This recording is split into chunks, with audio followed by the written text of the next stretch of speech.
Hey everyone, this human verification bypass is very important to confirm that this device is using by people, not a robot.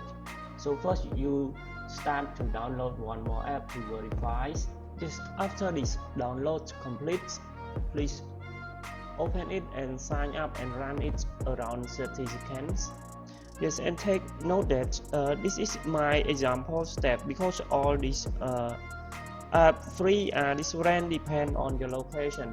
This video is very fast speed because I add more speed to save your time. Just after first app complete for everything, please download one more app again to verify. Please open and sign up this app and run it again. Just click get and open it. Yes, and click next. Yes, and sign up it.